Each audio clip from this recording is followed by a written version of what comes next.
کچھ دنوں پہلے مجھے ایک نوجوان نے لکھا کہ میں آپ سے ملاقات کرنا چاہتا ہوں، آپ سے کچھ سیکھنا چاہتا ہوں۔ تو میں نے انہیں کہا کہ آپ دسمبر میں تشریف لے آئیے۔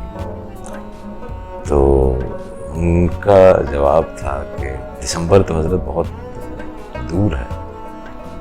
میں نے انہیں عرض کیا کہ یہی سبق ہے، صبر، پیشنس۔ جب وہ آپ کرنا سیکھ جائیں گے تو آپ کو بھولنا شروع ہو جائیں گے۔ تو جیسے میں عرض کر رہا تھا کہ خانقاہ میں مکالمات جو ہیں وہ انفارمیشن بیس جو ہے وہ نہیں ہوتے ہیں، کیونکہ اس کا مدعا جو ہے وہ ٹرانسفارمیشن ہے۔ تو شاگرد اور استاد کے درمیان جو ڈائلاگ ہے وہ دو محبت کرنے والوں کے مابین سوال جواب ہے۔ سچی تعلیمات اس کے بغیر نہیں دی جا سکتی۔ جب تک استاد اور شاگرد کے مابین محبت کا رشتہ قائم نہ ہو، استاد اور شاگرد کو آپس میں ایک دوسرے سے گہری محبت کا ہونا لازمی ہے۔ صرف اسی صورت میں ماورا عقل و خرد سے دور حقائق بیان کیے جا سکتے ہیں۔ تصوف پیار کی زبان سالک کو یا شاگرد کو بہرحال محبت بھرے رویے میں مبتلا ہونا ہوتا ہے، کیونکہ محبت کے ساتھ وحدانیت کا تصور وابستہ ہے۔ اجسام علیحدہ علیحدہ دو وجود ہو سکتے ہیں، لیکن جسموں سے علیحدہ ایک چیز ایسی ہوتی ہے جو باہم ہو جاتی ہے، جو ایک ہو جاتی ہے۔ تو یہ وہ بنیادی تعلیم ہے، وہ فلسفہ نہیں ہے، یہ وہ بنیادی تعلیم ہے جو آقائے نامدار حضور نبی کریم صلی اللہ علیہ وآلہ وسلم کی ذات نے بیان فرمائی کہ تمہارا ایمان اس وقت تک مکمل نہیں ہوتا جب تک میں تمہیں تمہارے ماں باپ، تمہاری آل اولاد اور تمہاری جتنی بھی محبتیں ہیں ان سب سے بڑھ کر محبوب نہیں ہو جاتا۔ تو یہ جو اسٹرانگ فیتھ ہے جس سے آپ اسپرچول ایکسپیرینسز میں جاتے ہیں، یہ وہی محبت ہے۔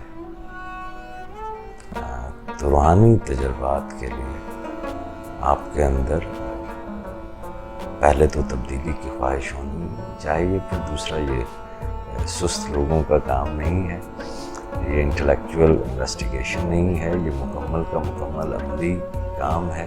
اسی لیے آپ دیکھتے ہیں کہ خانقاہوں میں جب بھی کوئی سالک جاتا ہے تو شاید اسے کو بہت زیادہ لیکچرز نہیں دیے جاتے، بلکہ کسی نہ کسی کام کے اوپر لگا دیا جاتا ہے۔ کبھی وہ صفائی کر رہا ہے، کبھی جو ہے وہ مہمانوں کے سامنے چائے پیش کر رہا ہے، کبھی ان کی جوتیاں سیدھی جو ہے وہ کر رہا ہے۔ تو یہ عمل ہے، عمل سے کیونکہ ہماری اب تک کی جو تربیت ہے وہ انفارمیشن بیسڈ ہے، جس کا مقصود یہ نہیں ہے کہ آپ ٹرانسفارم ہو جائیں۔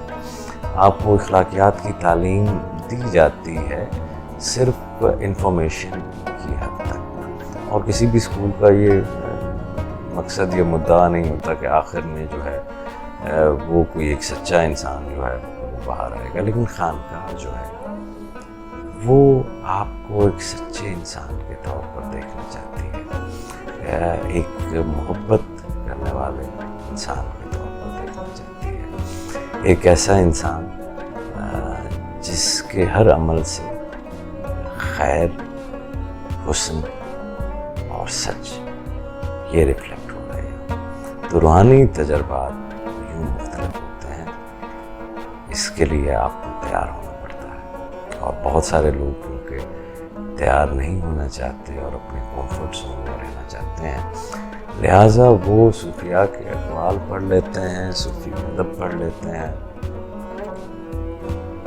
اور اب آج کل تو اور رواج ہے کہ کاپی پیسٹ کر کے اپنی سوشل میڈیا کی فائلز کے اوپر لگا لیتے ہیں، اور اس گمان میں مبتلا ہو جاتے ہیں کہ شاید وہ تصوف کے راستے پر ہیں۔ تو ایسا ہرگز نہیں ہے، آپ کو وہ قدم اٹھانا پڑتا ہے، وہ ایک سنجیدہ قدم ہے، وہ ایک علیحدہ تخیل ہے، وہ ایک الگ ایٹیچیوڈ اللہ کریم آپ کو اور مجھے ہمت و توفیق عطا فرمائے کہ ہم اس ڈفرینٹ اینگل آف ویژن کو حاصل کرنے میں کامیاب ہو سکیں. اس کے لیے بہت ساری استقامت کی ضرورت ہے، بہت ساری پیشنس کی ضرورت ہے. تو اللہ کریم ہمیں صبر اور استقامت کی دولت سے نوازے. اپنی دعاؤں میں مجھے یاد رکھیے گا. السلام علیکم ورحمۃ اللہ وبرکاتہ.